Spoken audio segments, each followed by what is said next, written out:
morning, everybody, and welcome to another edition of the Bookworm Mom. I am excited today because we're going to do something a little different than we've done in the past. Each week, we've previously done a new book, but we often talk about older books when we're referring to information in the chapters of the new books. And so I kind of want to do a little bit of a deep dive into a guy by the name of Cleon Skousen.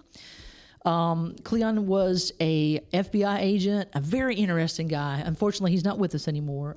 He passed away in 2006. But I just kind of want to give you a little brief breakdown. Very popular author. He's a great speaker and a teacher. He's lectured pretty much in every state and across the province of North America that you can think of, over 60 countries, very much a student of history, a scholar of law. And his specialization were, principles of freedom, the U.S. Constitution, economics, ancient history, and, of course, scriptures. He was a Mormon. Okay. Skousen was born in Canada, but to American parents who were working there. So he's a U.S. citizen. He actually went to college in San Bernardino at the junior college there and got his bachelor's degree in theater and performing arts, which seems like, what? It's a crazy background. Then he got all kind of scholarships because he was very good at it. He was very encouraged. But then he leaves California in like 1934, starts working as a government aide in Washington, D.C. How that didn't break him, I don't know. That's right. And ironically, he found that work incredibly boring. Yeah. So boring is not the word I would have used, but fine. So after, being bored as an aide in D.C., he decides, you know what, I'm going to join the FBI. So he does, becomes this FBI agent, works there for 16 years. And really gets heavily involved in the study of the Constitution, obviously looking at the foundational fathers and what they did and how they developed the Constitution. So he goes back to college, gets his law degree from George Washington University, and then, practices law in the District of Columbia, and then the District of Court appeals, and also before the Supreme Court. So this guy was not just some mediocre attorney. He was a pretty impressive guy. Then because of his background in acting and obviously his expertise in the subject of communism, he was then asked to return to California to eradicate the communist progressive influences in Hollywood. So this is about the time, remember the Red Scare and all of that? Yep. So he gets back out there and he's trying to help eradicate communism from the Hollywood environment, the media, etc. During this period, he actually had a very, very close relationship with some prominent individuals that you're going to recognize, including Ronald Reagan, Walt Disney, Walter Knott, Cecil B. DeMille, John Wayne, and Art Linkletter. So this guy had a pretty profound impact on Hollywood. And if you remember, Ronald Reagan was the president of the Actors Guild at that time. Screen Actors Guild. Screen Actors Guild. Mm-hmm.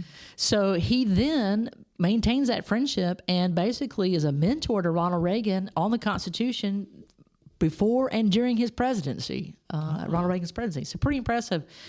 Then he accepts a position at Brigham Young University, and he establishes a security and police force there, and BYU student alumni organization. I mean, this dude is so impressive, the things he's accomplished. I'm spending a lot of time talking about him because we're going to kind of talk about his books for the next couple of weeks. Okay. But Time Magazine did a special on him and claimed that he ran a model police force, that he eliminated all sources of systemic crime in Salt Lake City. He wrote a bestseller at that time, The Naked Communist, which we'll talk about that after this book we're going to talk about today. Just, an unbelievable career for a man who dedicated his life to this country. And he is just a preeminent source if you want to know anything about the Constitution, law, our founding fathers, etc. Yeah. So the first book that we're actually going to take of his is the 5,000-Year Leap, and it's the 28 Principles of Freedom. He actually wrote this book in 1981, so it's an older book, so you're going to have no problem finding it. And once again, folks, if you were in the studio, you'd see the book is once more a porcupine. Yeah, that's right. Multiple paper tags in there with little words written on what, oh my goodness, got to make sure I talk about this, got to make sure I talk about that. He just is probably one of the best authors. I'll tell you, I was in, I think I was in Italy, actually, and I picked up his book. It was on Kindle, and it was The Naked Communist. It was the first one I read of his. Okay. And my husband's like, "Are you ready to go? We're going to a wine taste." I'm like, one more chapter.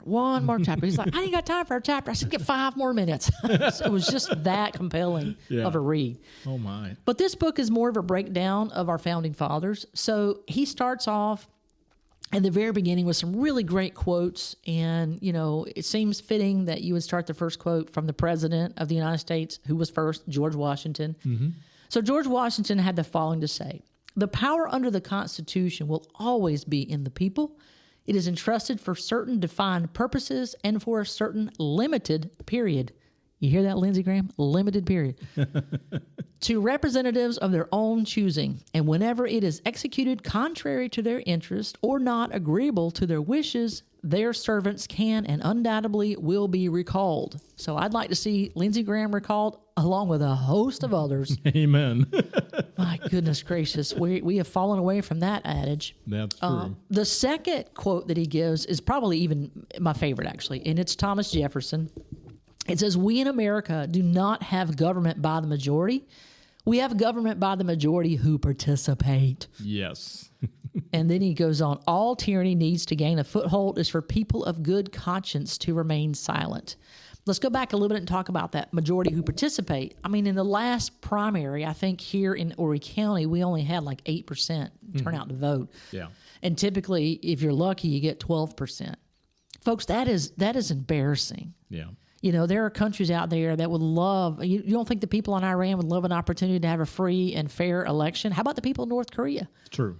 They'd love to have that. And we don't take advantage of the gift that our founders gave us to get out and vote.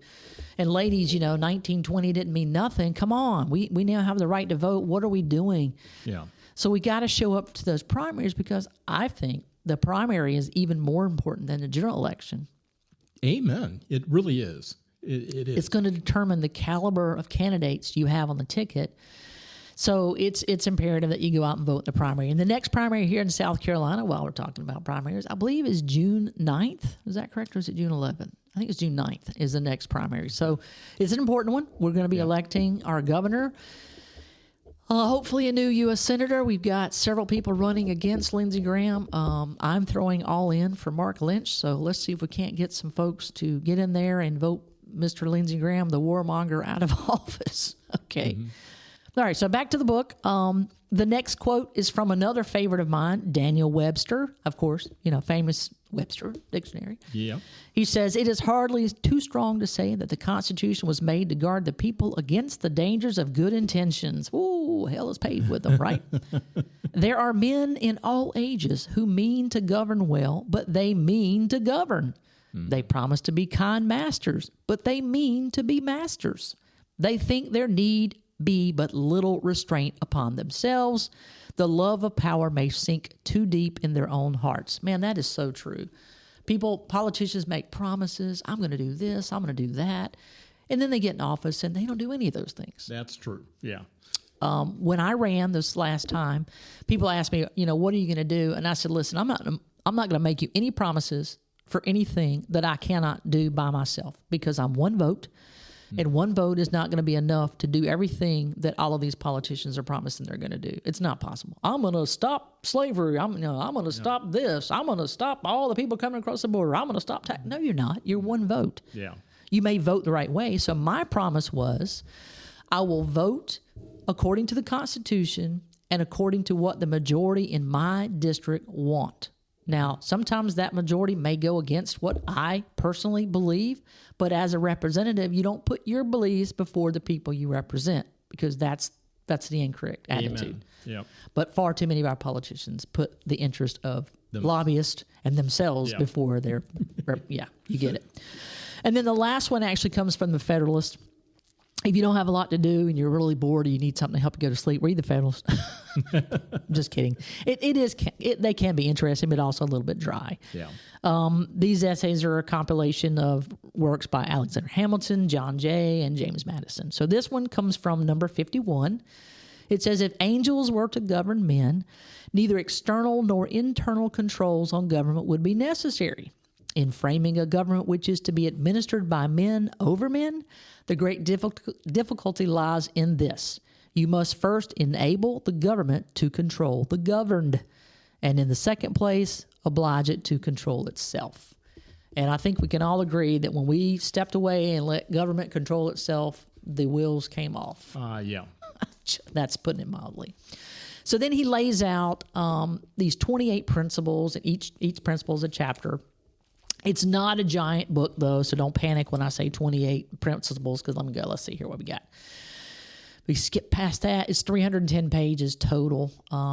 That I don't think that's a tremendous amount of pages to read. But it's just so well done. He talks about, Cicero. He goes back and says, listen, he talked about how we have to have good people versus bad people. And that doesn't just mean good people in the voting block. We also need good people to serve, virtuous people. Right. And we've gotten away from having virtuous people in office as well as virtuous people in the voting community. Yeah. We've got to get back to that. I don't know exactly how we rebirth ourselves in that regard, but we definitely need to. Benjamin Franklin famously said when he came out, and they said, what do we have? Well, a republic if you can keep it, kind of thing. And so we are on the precipice of losing the republic based on things we are doing. You're right.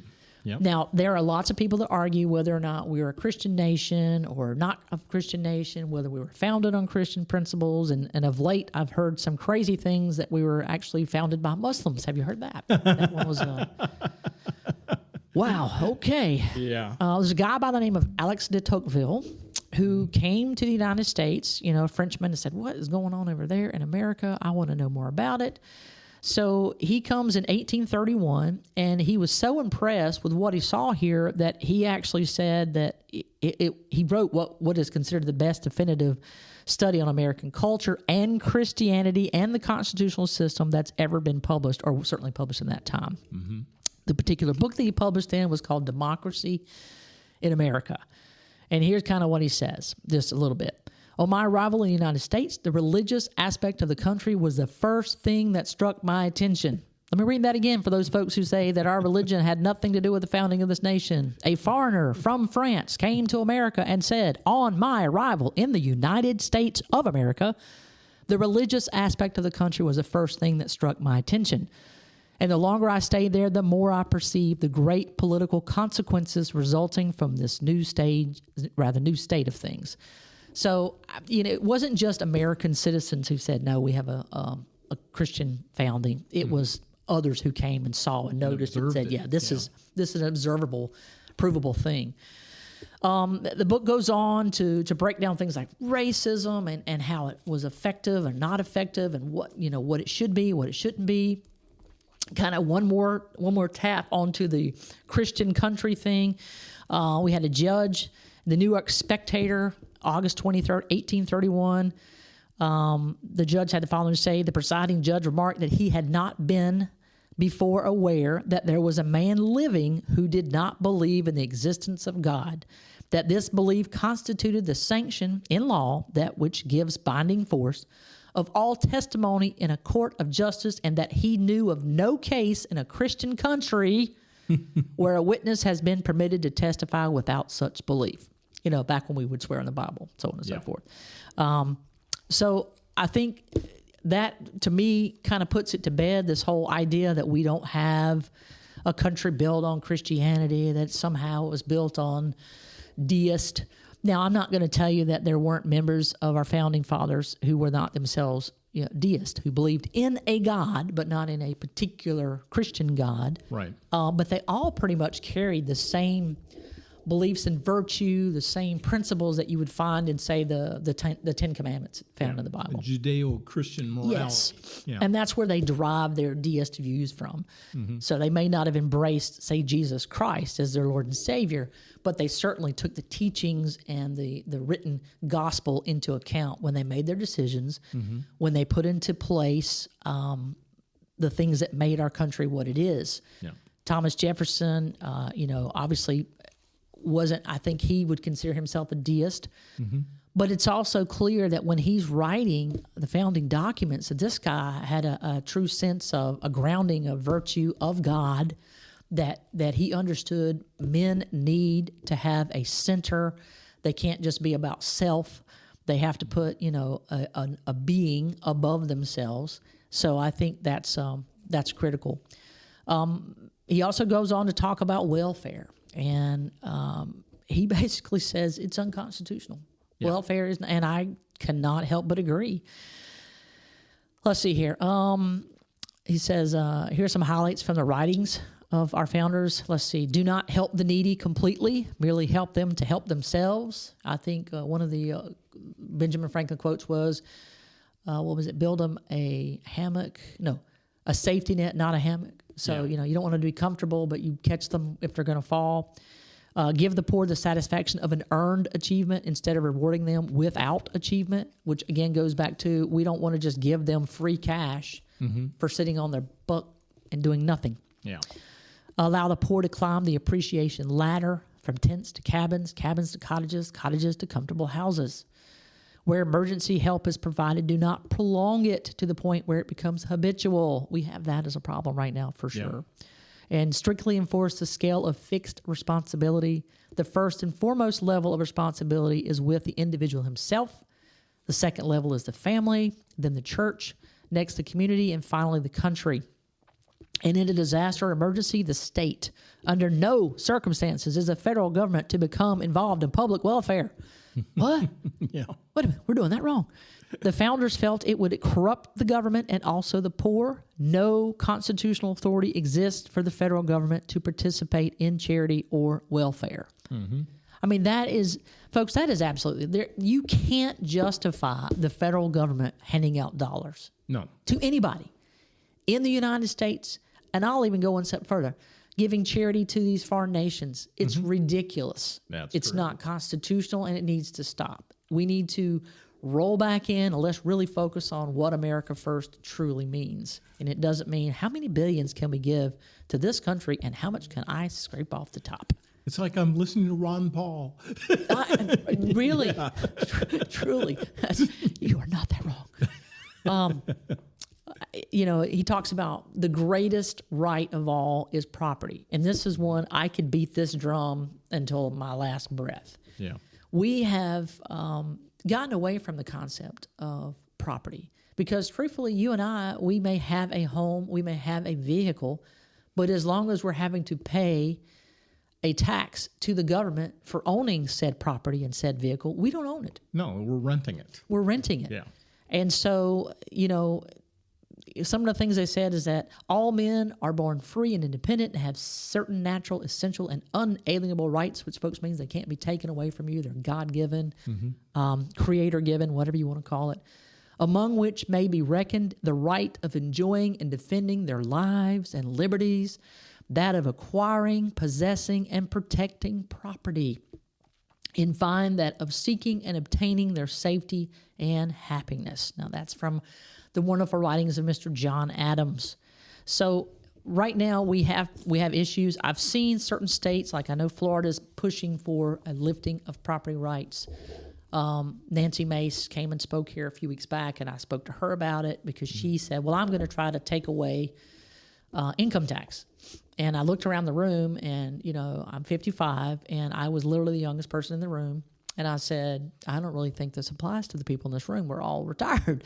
And so a better application would be to get rid of property taxes. Yeah. And certainly personal property taxes. And she said, oh, well, that would be really hard to do. And you'd have to go through the legislature. And I thought, well, did they change it? And you can now just wave a wand and get rid of income taxes without going through the legislature? That answer fell pretty flat for me. And I kind of rebutted it. And then she wanted to move on, as one might imagine. So I don't disagree with her on getting rid of income tax. Quick quiz note. Do you know when income tax became a thing or why it became a thing? I believe it was World War II. Yes. That they put it in as a temporary measure. Temporary. Yeah. To fund the war. Costs. Yeah. So we've been funding World War II now for how many years? Good Lord. I'm telling you what. The 11th principle is probably one of the ones that just pops out to me, especially for those of you who tuned in to the episode I did on the fictional book called Revolt. Oh, this one kind of hops out. Yep. The principle is the majority of people may alter or abolish a government which has become tyrannical. There we go. Yep. Now, that was our justification for declaring independence anyway.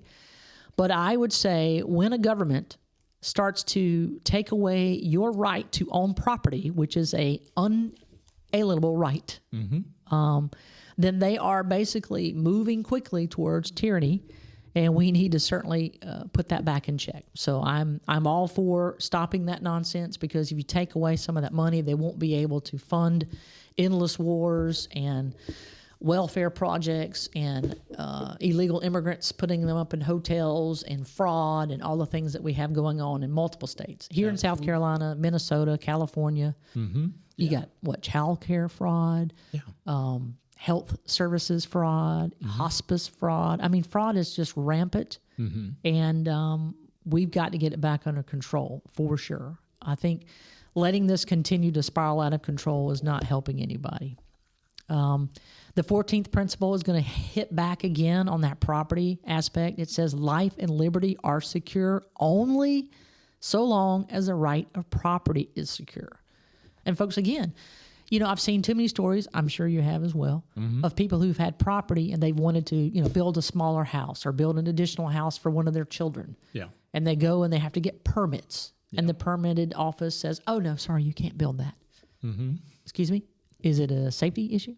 Why? Why can't? Oh, well, we just don't want you to. Yeah. What? Why?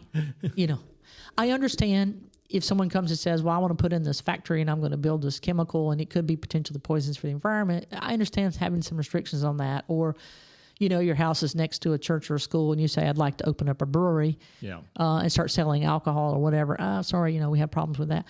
But to tell someone who's got 32 acres of land or 200 acres of land, I'm referring to a specific story of a woman who had 32 acres and she wanted to build 2 small homes on her property within a 5-acre area of the 32 acres for her 2 children. Yeah. And she was told, nope, can't do it. I mean, why? Or you have eminent domain, which has been... bane of my existence. Oh my gosh, it's unconstitutional how they've used that. Coming in and taking people's private property. Now, initially, that was designed railroad. Okay, they want to put a railroad through, and farmers said, "You're not putting it through my land." Blah blah blah. And so the eminent domain, they took it because it's going to be in the best interest of everybody to have this Continental Railroad. Well, now it's become this extrapolation of you have these houses in this area that's beachfront property. It's really pretty. So we're going to take that through eminent domain, and then we're going to sell your property to these mega corporations who are going to come in and build these huge hotels, and that's going to help the economy because it's going to bring in jobs, blah, blah, blah. No, you don't have the right to do that. That is not what the Constitution intended, and people need to start pushing back against that. Even locally, we had the problems with our downtown. They wanted to grab the old iconic buildings from downtown because they said they were deteriorating, so on and so forth. No, it wasn't. It was because they wanted to, like you said, give it to some brother-in-law that had a contracting company or something. Yep. And that's problematic because that's when you get into what we saw 2 years ago, I guess it was, where we gave over $1 billion to a foreign company, car company, to go and build a factory up in near the Charleston area. Yeah, folks, we shouldn't be picking winners and losers. No. Now, if you want to make it such that the regulations are inviting to companies to come here and build because you're not going to charge them exorbitant taxes or fees because they're a company, that's one thing.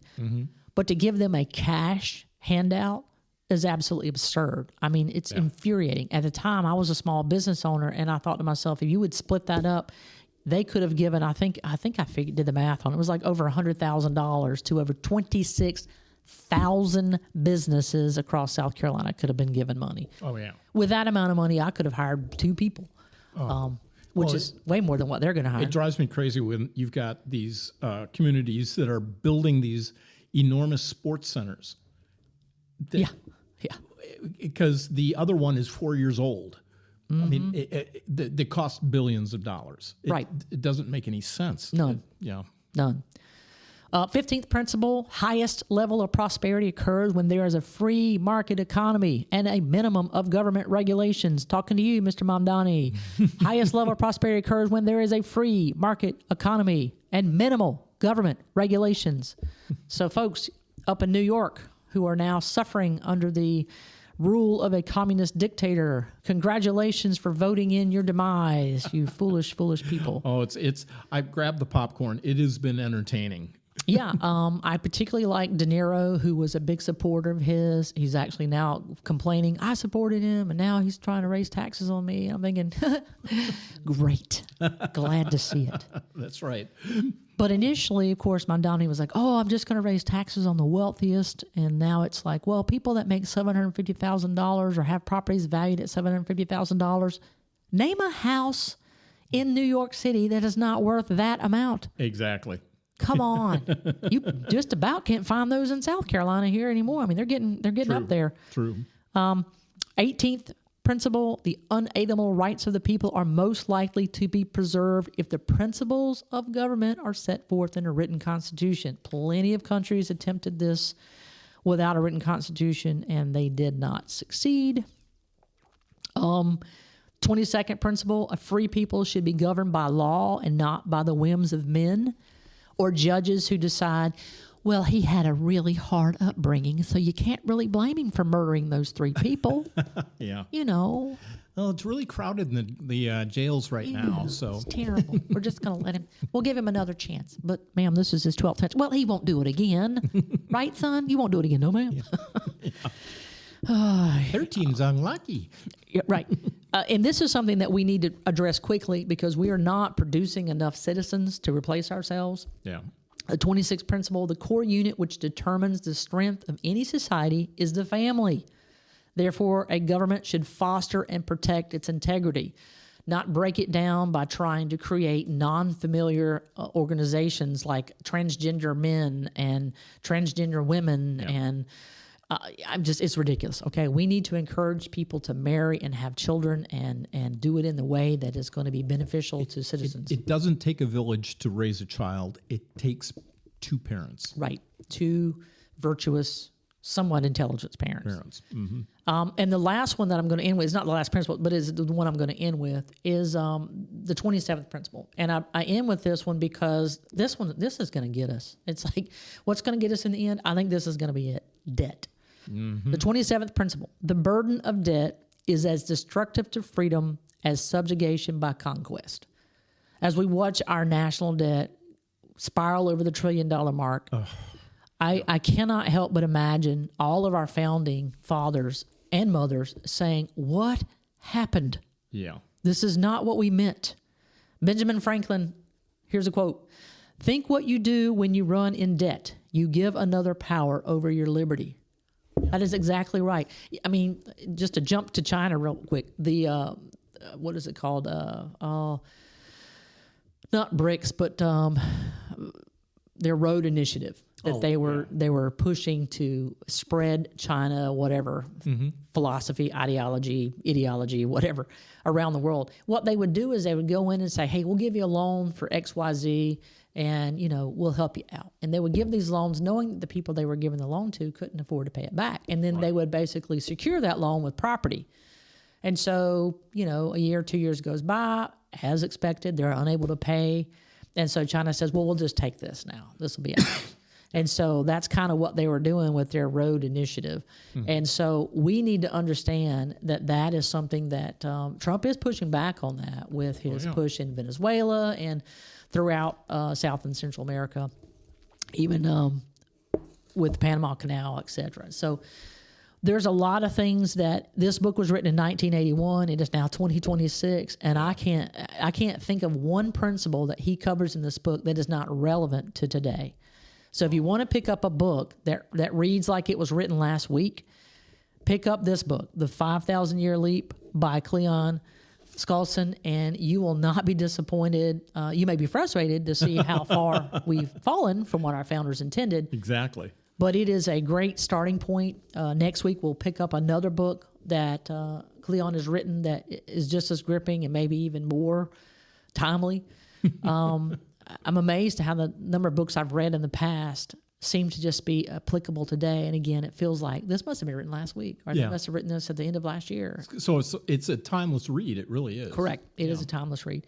And I don't know how you get a guy who starts off as an actor, and he leaves and goes to D.C. and he's like dabbling in politics, and he says, I don't like that. And then he goes into the FBI and does law enforcement, and then he goes out and gets back into Hollywood again. That sounds like a great movie, too. I mean, it really does. It really does. And again, passed away in 2006. We lost a legend in 2006. Oh, yeah. His son has written a couple books as well. But so we're going to cover him for the next couple of episodes anyway. I'll just tell you some great books to read. But folks, thank you for tuning in. If you enjoy this, please like us, subscribe to us. It's free. It doesn't cost you anything. Share this with your friends, and then check out Liberty Crack Media. There are tons of other fantastic podcasts that I think you're going to enjoy if you just give it a listen.